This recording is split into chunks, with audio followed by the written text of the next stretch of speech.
Hey everybody, thank you so much for joining us. This is the May the 6th Skype for Business broadcast. My name is Jamie Stark. I look after voice and a bunch of other stuff around networking and interoperability for Skype for Business in the marketing organization. And I am so pleased to be joined by Mr. James Skay. Thanks, Jamie.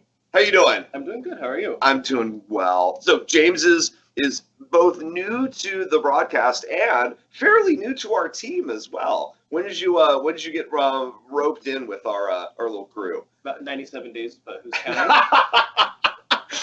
97 days of fire hose and pain and torture. Oh, that's awesome. So James has been looking after the platform. So this is something that we actually haven't had an opportunity to talk about in the broadcast. And so I am tickled because not only is this something that I think is going to be new for our audience, but it's going to be new for me too, because I was following along with some of the stuff at Build, and so I can't wait to hear you go through it. Awesome. And it's going to be good.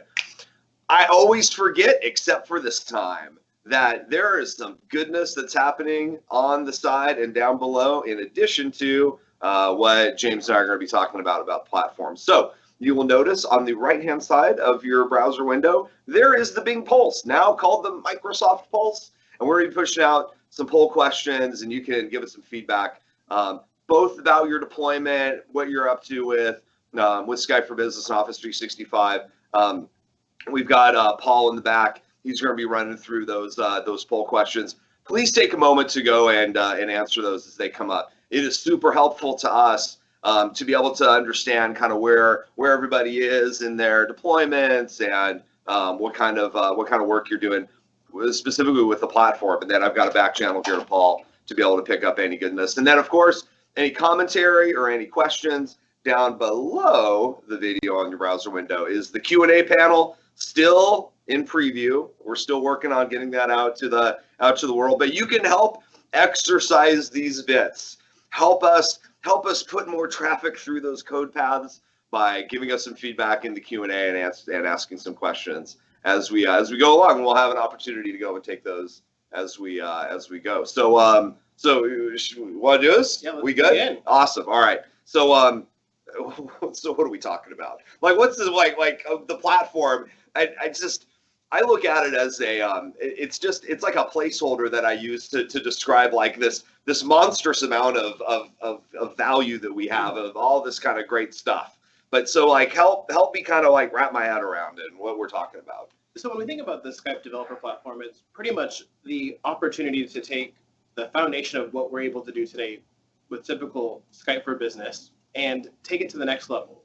And whether or not that comes into extensibility with other communications, such as being able to power contact centers or attendant consoles for large companies. We also see there's a utility for it to actually connect end users with businesses, and we'll talk today about like the recent Web SDK and the Skype for Business App SDK preview that literally just launched last week. So there's a lot of stuff that we can cover, and the Skype developer platform is meant to pretty much enhance the functionality that exists today with our typical Skype for Business clients and servers.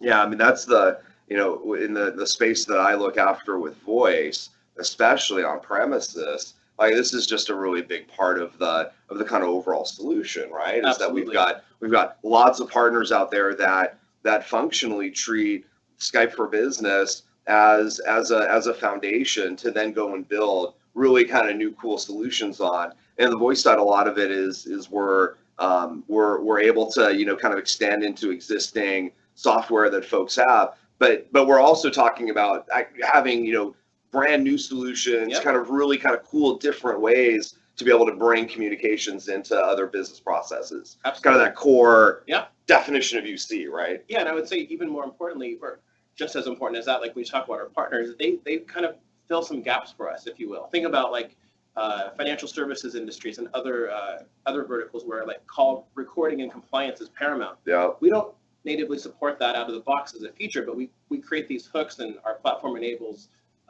on-premise support for that kind of stuff to happen. And so it's that true extensibility that makes those solutions possible. Yep. Excellent. So I know we've got some material to go through. Does that make sense? Yeah, Start coming through that. Okay. So we're gonna kind of go back and forth. This is one of the kind of cool things about Skype meeting broadcast is that you get to see us on video. You get to see some material as well. So I've got some material here queued up, and then we'll go in and go ahead and go through this. Okay. So we're looking at the Skype developer platform. Yep. So let's first start with the foundation. And so this can actually be whether it's powered in the cloud or it's powered by a network. And you'll see some graphics here, whether it's Skype for Business or Skype Office 365, even components of it from Azure and PS10. This would be the foundation for our Skype developer platform and the ecosystem. Think about this as like the pipes and channels that actually make communications happen. And if we build out from here, you'll see that these are enabled by different APIs and services. For example, calling, messaging, sharing. You can read the list here. Everything from federation to meetings to interop. These are the services that are available across different myriads of SDKs or API sets. You'll notice there's also some, like we call it the digital work plus live substrate, as well as the My Profile and Cortana. While these might not be available today in true existence as it's called out here, these will be supported in the future. And you probably saw a preview of this at Build with some of the Skype bots integrating within Cortana, within our Skype consumer product. We might actually see some crossover in the future into Skype for Business, but nothing promised yet. But just to give you an idea of how we're putting all these pieces of the puzzle together. How do I differentiate between like a service and an API? Do we generally refer to those as kind of the same thing? Or when we think about an API, are we really thinking about kind of a programmer's view of an API of methods and functions and services being something different? It's a great question. I think about the APIs in terms of enabling those services. For example, like meetings, they require APIs in order to create, schedule, and to join folks into it, but it's more of a service. Presence is enabled through APIs. It's kind of a service, but at the same time, it's a true code base. Got it. Okay, that makes sense, right? Because like meetings is going to be an amalgam of a bunch of different APIs that give you that meetings capability. Absolutely. Okay. So we start with the foundation of our network.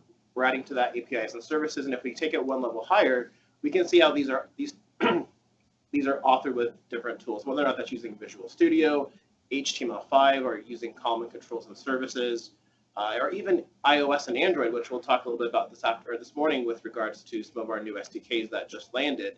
We want to make sure that we're not mandating that only one specific environment is going to be supported by Skype for Business, and the Skype developer platform truly is extensible with regards to a myriad of combinations of platforms, languages, etc. Got it. Okay, so regardless of whether I'm developing in .NET or I'm developing in iOS or I'm developing in HTML5, I'm going to have access to the kind of core services like calling and presence and network, for example. And then those core services sit on top of both kind of these substrates that we introduced at Build, and then they're also sitting on top of kind of core foundational pipes and channels and networks, right? Absolutely. Okay. Okay. Starting to make sense. I'm working here with you. All right. If you have questions or if you have commentary on these, of course, remember Q&A manager is at the bottom. That's right. Okay. Sweet. So then we'll build up this last layer, and so when we add all those foundation blocks up, we can actually start to begin to talk about the experience layer and whether or not this is a particular device, whether it's our mobile phone or it's web or it's even like a tablet application. We're starting to see these experiences light up across the board, and you'll notice that we have our Surface here. We also have a Surface Hub, because the extensibility that's provided through the platform isn't just for handheld devices. It could be for meeting rooms, for Surface Hubs, and anything that's out there that we have yet to see. And that's part of the really exciting thing about the developer platform and the opportunities that we lit up at Build, is that we're looking for like the next thing that we haven't even really imagined. We're trying to really power the possible, if you will, to spark imagination and to instill tools to help people build stuff that we didn't even think was possible. And that's always the best part, right? Like that's the most exciting part, is where you start to see these kind of cool, novel, really interesting solutions that people come up with that you just never thought of. Like back in the day when we were first kind of getting started with UC and we were talking about the platform a little bit, people started to have a shim into Communicator at the time that then reflected presence in a whole bunch of different ways. So like one I remember seeing was a Christmas tree that was run by an Arduino, so that and you could see that the colors of the tree would change based on people's presence. And you're just like, that's so crazy, that's so cool, but what a great example of like, if I can do this with presence, if I can extract it and use it in this way, now imagine how I can use it on the manufacturing floor. Imagine how I can use it in real serious business process, right? Well, and we see that today. Like, think about a lot of the offices or desks we see here at Microsoft. There's the blink light. Right. That actually plugs in, and people, as they're walking by your office, they can see if you're on a call or if you're free or whatnot just by the color of the cube on your desk. And I mean, that's something so silly, but imagine taking that to the next level. Totally. No, we actually, I call that meat space presence. I love it. So we actually thank you for participating in the poll questions. We're getting some good feedback back. One of those is around who, or kind of what your architecture is. So we've got about 30 responses to that architecture question. 30% folks, hybrid Office 365, another 30% pure Office 365, and then another a little bit 20-ish, 20 to 40% on the server. So figure essentially a third between server, hybrid, and Office 365. Awesome. So that's kind of what our audience is, which is great, because a lot of the announcements and a lot of the work that we've been doing just recently has really been focused around Office 365 and the hybrid scenarios, right? And in addition, like supporting both server and online in those hybrid scenarios. So we're trying to make sure as we make that move to the cloud that we're not leaving the folks on server behind. Okay, cool. Oh, and Paul just came in with a couple other good good stats here. Wow. In terms of who's listening, what kind of size of company, 56% of the folks that are listening right now coming from companies over 10,000 employees in size. Nice. So here you go. Your enterprise IT pro, your enterprise devs who are here. What are the things they've got to play with now for the platform? So for those of you that haven't actually been aware of what we launched Build, I'm happy to go through and walk you through. And the first one is the Skype Web SDK. Now, as I mentioned, I started 97 days ago on this team, but we had actually launched the Skype Web SDK preview, if you will, at last year's Build, at Build 2015. And one of the things that the team was there, things were put on hold for one reason or the other, but we actually are GAing the Skype Web SDK. And the thing to keep in mind with this is that it provides that core collaboration service within web applications, whether or not that's an intranet application, it's an external website. I mean, we're talking everything from like presence, as we're talking about like those blink lights or the Christmas trees, chat, instant messaging, audio and video calling, all done via JavaScript APIs and HTML controls. Now, what's important to call out about this is that even though we talked about it being a GA release, the AV stuff is actually still in preview. If you remember, we could support those AV experiences before, but we required a plugin. And so part of this preview is we're taking the first step towards enabling plugin-free experiences, and we're starting off with Microsoft Edge first and foremost. And what's great about that is that the JavaScript actually can detect whether or not it needs to present a plugin or it can do it natively. And so there's no, from a developer's perspective, there's no need to kind of sniff out and to figure out which presentation layer to present, whether or not it's the plugin or it's the. So we just do all that. We just do all that in the background with the actual developer. They don't need to worry about, do I like doing the browser check and a version check and all that stuff? Do I present the plugin or do I do it natively? The API handles that. Absolutely. That's so cool. Okay, so I can build with the Web SDK. I can actually build applications running on the web, like essentially the same media capability that I've got in the Skype web app, where I use for joining meetings, like that level of media capability. I can have that in my own web application. Correct. There is one lacking component of it, and we're working to get it lit up, and that's actually screen sharing. Oh, Screen okay, content okay. sharing, but everything else, and that's what I kind of highlighted as a core collaboration service, instant messaging, presence, Right. Yeah. and audio video. But the screen sharing is obvious mess, and we're looking to fix it. Well, no, I mean, we got to start somewhere, That's though. I mean, right. this is great that we can get this stuff out and get people to use it and actually. So this is so cool. I can have a website. I can have applications running on it. They're media applications, and they can participate in the rest of the. So the kiosk for somebody when they walk into the building, that they can use a web kiosk to go and dial somebody else in the building, like using. So great. Yeah, and even So better, cool. you could take it to a point of automating things where you can go in there and the system can, like, you enter the name or the alias of the person you're wanting to reach. The system can check, if they're available, if they're in a conference call. Yeah, right. Yeah. You can have a bunch of intelligence on this too. You can even do a video call if the availability is Of there. course. So possibilities there are near endless. Oh, that's neat. Okay. All right. So on the web, plug-in less for Edge. Do I break into jail? Are we really talking about that acronym that everyone is aware of? Is it really WebRTC, or is it something different? Like how do we think through that? Did you just announce WebRTC for Skype for Business? Not yet. Okay. This is on the path, though, right? This is clearly we are on the path. And so, like, there's been questions like, is it WebRTC, is it ORTC? And from our perspective, we just want it to be seamless. Right. And whether it's one standard or the other, Cool. we're supporting the standard. So great. Okay.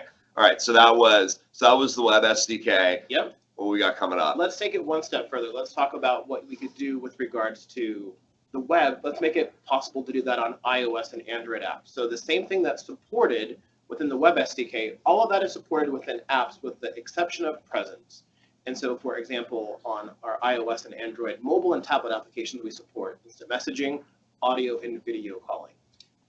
Nice. Okay, so this is I've got that same set of capability, but now I'm running that in a mobile app that I'm rolling from scratch, a native Android mobile application or a native iOS application. Absolutely.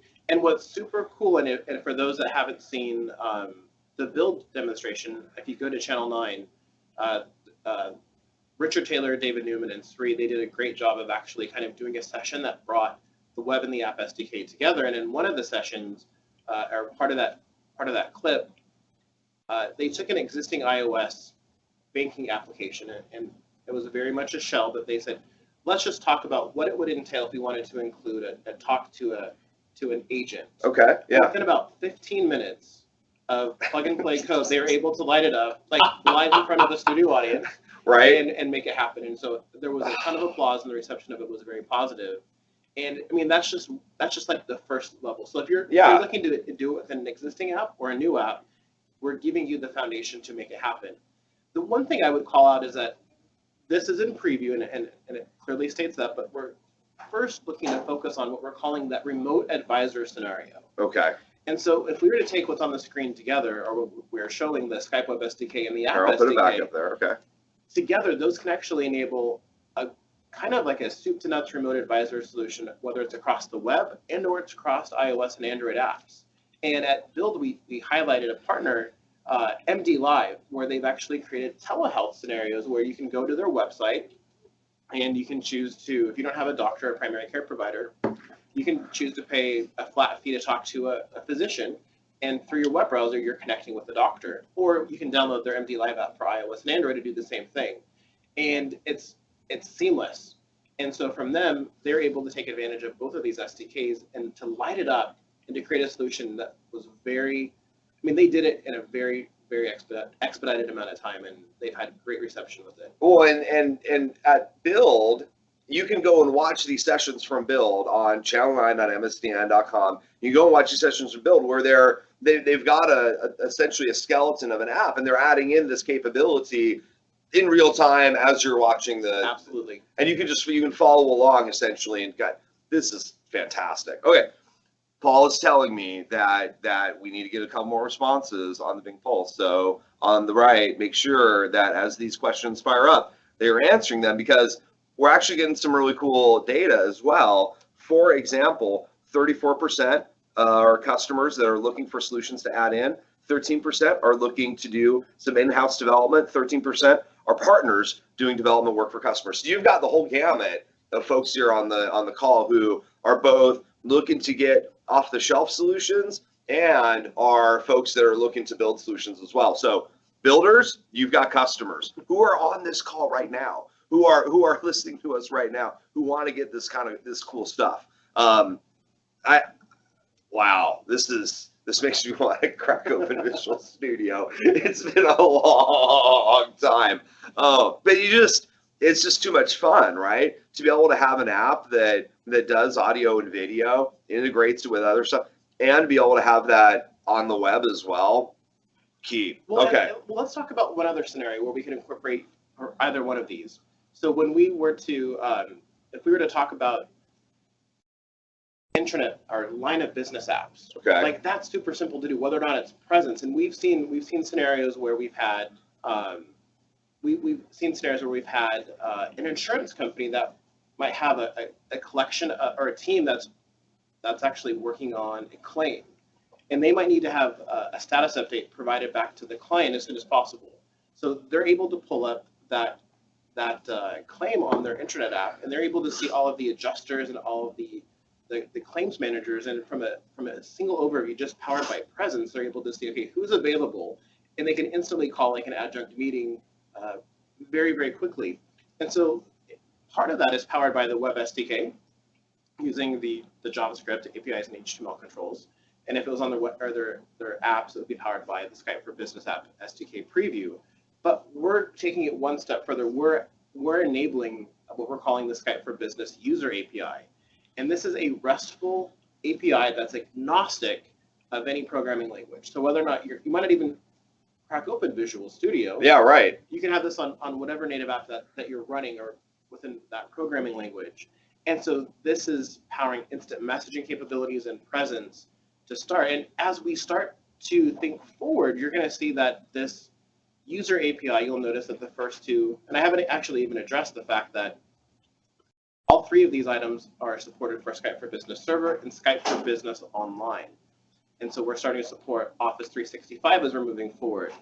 It's so great. Oh, it's so great. So each of these APIs, the Skype Web SDK, the App SDK preview, and the user API, all available both on premises and online. Absolutely. Oh, that's just fantastic. So regardless of your deployment, everybody that's listening to this call, regardless of your deployment, you've got the opportunity to go in and do some really cool things with media, with the platform today. Absolutely. That's fantastic. So so we're starting to get some questions in. Do you want to hit up the last piece, or you want to do questions next? Questions. Paul, because he is Paul, has sent us a doozy, and so this is impressive. I don't actually have the credit of who asked this, but spot on, because, well, you'll understand why. With the SDK API functionality, can someone theoretically make an equal or better Skype for Business client experience on Mac or any other platform?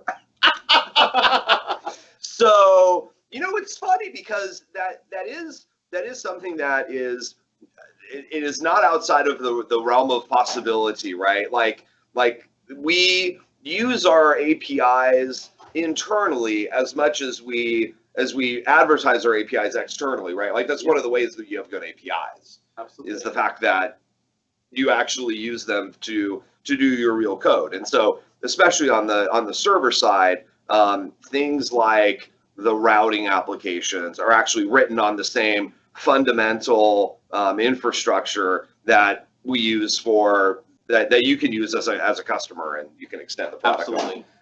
The cloud is a little bit different, right? Yep. Like there's a little bit more complexity there. Yes. No, it's whoever asked that question, it was great. And as I mentioned when I first started, like my first experience with the team at an event was Enterprise Connect in Orlando. And right across from our booth was one of our partners, and they'd actually had created, do you remember that? Did you go over there? They had that huge video wall, and they had a Skype dial-in, like where they'd kind of taken the foundation of our systems, and they were creating the Skype for that's Business right. client. Yeah. They Right. have all these. I mean, it was magic what they did, and they literally used the power of our extensibility through the developer platform to make it happen. And it was amazing. And everyone would come over to us and say, "Hey, did you see what they've done?" And we're like, "Yes." It's kind of like what I would call the power of the platform. But you called out something important to me, and it's important to call out that we have capabilities available to us today for a Skype for Business server. And the scenario that I just mentioned, kind of creating that new user experience, if you will, is powered largely by what we call our UCMA tool set. And that right now is kind of like our Achilles heel as we move towards the cloud, because the foundation that service provides is huge. And so as we're moving to the cloud, you'll notice like the Skype for Business user API is just one tiny component of that actual right. There's SDK. There's a tremendous amount of functionality there, right? And so as we start to look at lighting up the scenarios and the topology for online, we're trying to figure out, okay, what scenarios are we going to support in the cloud, because it's a different beast, right? Yeah, and so absolutely. We're not stumbling. We have a clear roadmap, but at the same time, we're trying to make sure that we're prioritizing the right scenario first over a bunch of others. And so, key. To the kudos to the person who asked the question. I mean, I would say that the possibilities are nearly endless with regards to the current Web SDK and the App SDK. But as I mentioned, content sharing right now is still limited.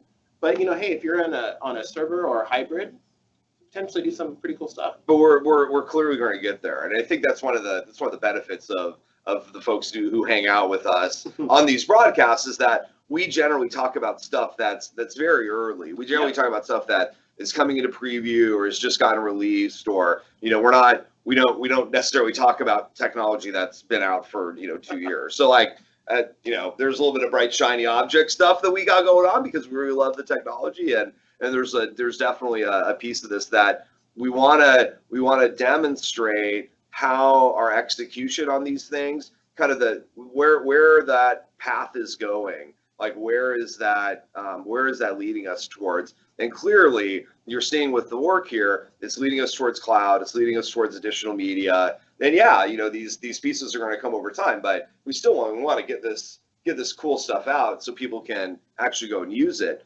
Speaking of which, who has experience with the SDK? Right now, 92% of the folks that are listening, so not a ton of responses. You guys can respond to these questions, not a ton of responses, but right now 92% do not have experience with the SDK. Wow. So how can they get some experience with the SDK? We have an opportunity here to fill. So we have some resources available to you. And the first and foremost, if there's one takeaway that I want to leave you with, is that visit that Skype Developer Platform portal.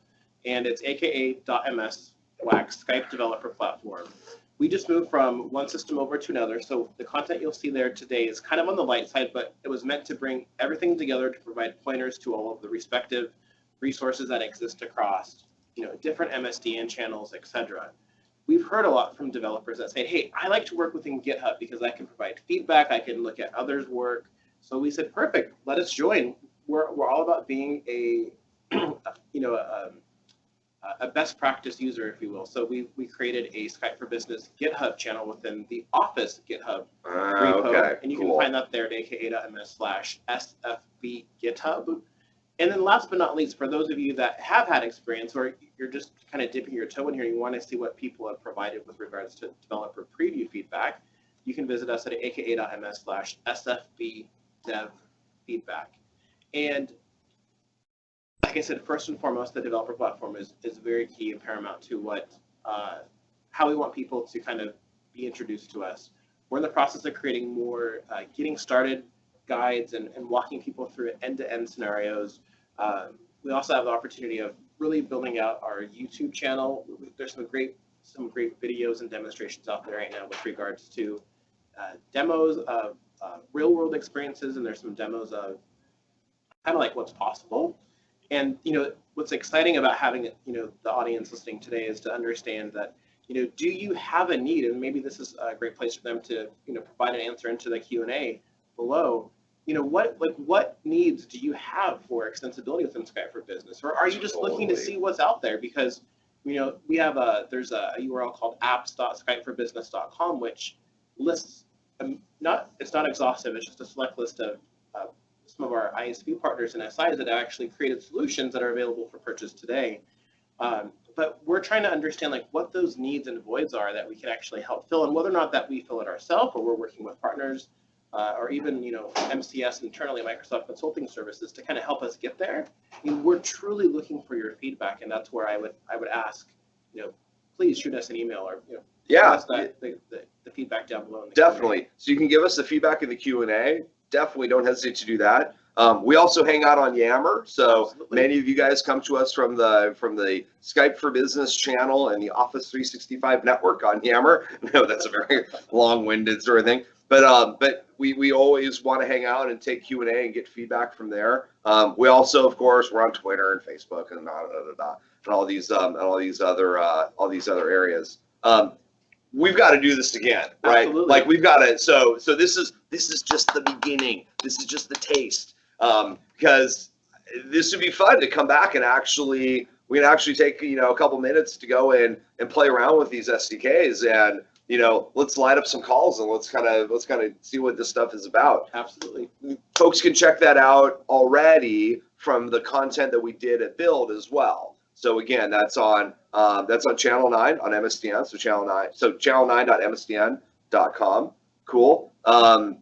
And we'll get these slides up on Yammer as well, so folks have these as a reference. Sweet. Anything else we should good? No, thanks for tuning in, and I look forward to the opportunity of reconnecting. Awesome. Thanks to everybody. Really appreciate you coming out. We will be back again in 2 weeks on Friday, 9 o'clock Pacific time. For now, have a great weekend, and thanks for joining. Appreciate it. Thanks. Bye, everyone.